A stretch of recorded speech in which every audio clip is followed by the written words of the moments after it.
and it's taking hold not only in Palestine, but all over Europe.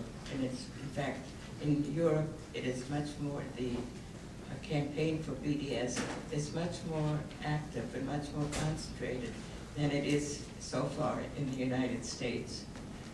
But it is beginning to really take hold in the United States. And it's relatively new to me also.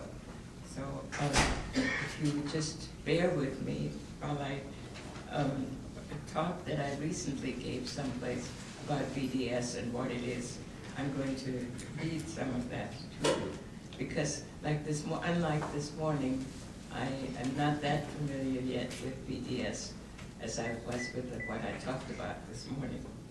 Boycott, divestment, and sanctions is a strategy that allows supporters of human rights to play an effective role in the Palestinian freedom struggle, in the same way that an aroused civil society used boycott to support the struggle of South Africans against apartheid there.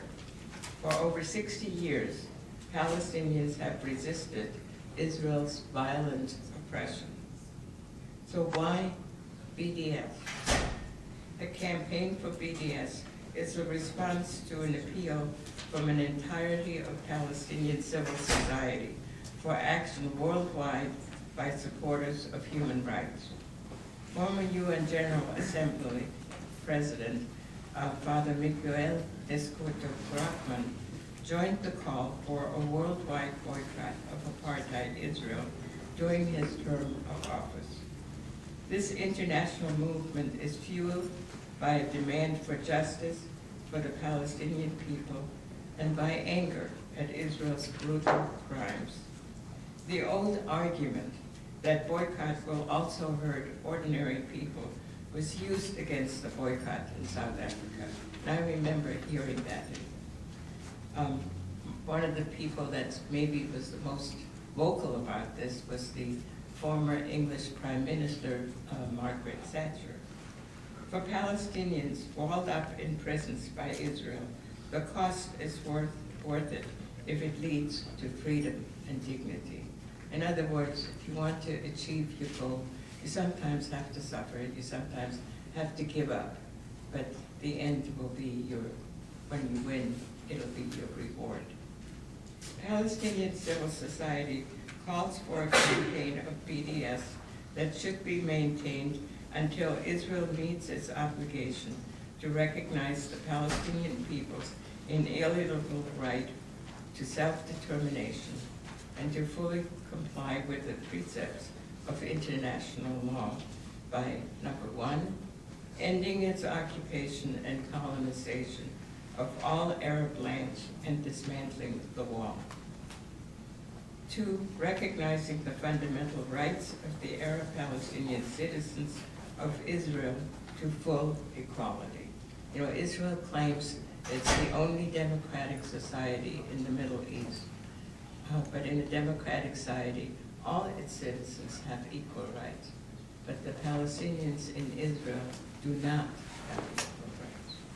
And number three, respecting, protecting, and promoting the rights of Palestinian refugees to return to their homes and properties as stipulated in UN Resolution 194. The campaign for BDS aims to send a message to Palestinians that civil society supports them despite the complicity of our governments, and B, to let Israelis know that they will pay an increasing cost if they persist in their program of ethnic cleansing. And BDS apparently is really beginning to frighten and scare the Israeli government and the Israeli military, and probably some of its citizens also. So apparently it is an effective, non-violent resistance movement. The Israeli military have killed thousands of Palestinians. It can kill Palestinians at will. And they have, and they will continue to do so. The recent massacre of Palestinians in Gaza will not be the last, I'm afraid. In the eyes of world opinion, however, Israel has already lost. Images of Israeli bulldozers and war machines and Palestinians defending their homes with nothing but stones in their own bodies have changed public awareness. Popular support for Israel is decreasing. Earlier sympathy for Israel has been replaced by suspicion and hostility to the Zionist project of dispossession and colonization. The UN's Judge Richard Goldstone called for Israel to be brought before the International Criminal Court. The UN Special Rapporteur, Richard Falk, compares Israeli policies to Nazi Germany. By the way, Richard Falk is an attorney at Princeton University, or he may be retired by now. Archbishop Desmond Tutu describes Israeli actions as an abomination. Former President Jimmy Carter describes Israeli rule over Palestinians as apartheid.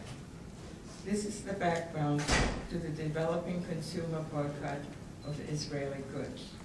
Increasing numbers of people refuse to purchase any Israeli goods.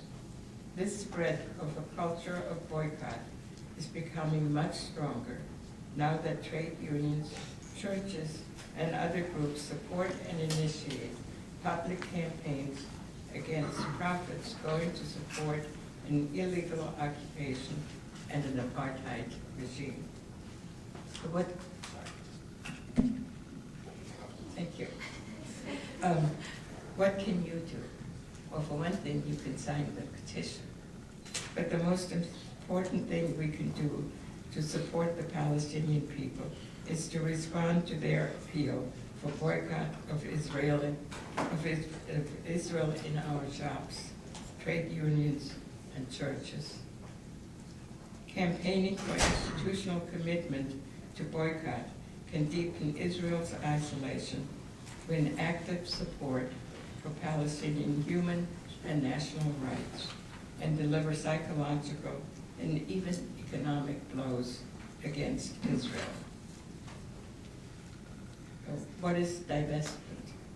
Divestment is the opposite of investment. It is the selling of investments by institutions, companies, or individuals.